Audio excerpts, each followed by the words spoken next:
In today's video, I'm going to teach you how to uninstall Foxit Reader on Windows using Control Panel.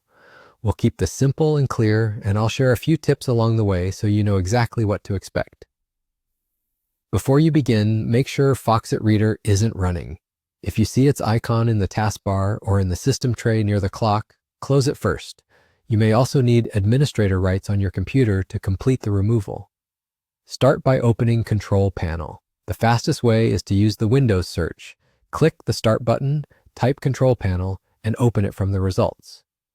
If your Control Panel opens in Category View, that's perfectly fine. If it opens with lots of small icons, that works too. Either way, we're heading to the area where you manage installed programs. Next, click Uninstall a program. If you're viewing by icons, this is the same as opening Programs and Features. This will show a list of applications installed on your PC. Find Foxit Reader in the list. You can sort by name or click into the search box in the upper right to quickly filter if the list is long.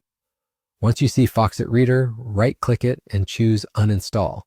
You can also select it and click the Uninstall button at the top of the list. Both methods do the same thing. Follow the on-screen prompts from the uninstaller. Windows may show a security or permissions prompt. Go ahead and confirm so the uninstaller can make changes. The Foxit uninstaller might ask whether you want to remove user settings or keep them for a future reinstall.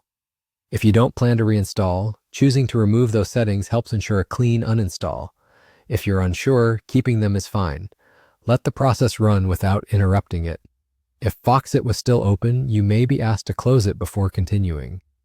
Some systems might also ask for a restart to finish cleanup. If you're in the middle of other work, you can choose to restart later. When the uninstaller finishes, Foxit Reader should disappear from the list in Programs and Features. That's your confirmation that it's been removed. From this point on, your PDFs will open with your default viewer, which could be Microsoft Edge, another PDF app you have installed, or a choice prompt the next time you open a PDF. And that's it. You're done. You opened Control Panel, used Uninstall a program, removed Foxit Reader by following the prompts, and verified it's gone. If you were prompted to restart, go ahead and do that when convenient to finalize the process. Thanks for watching, and I hope this helped you clean up your system quickly and confidently.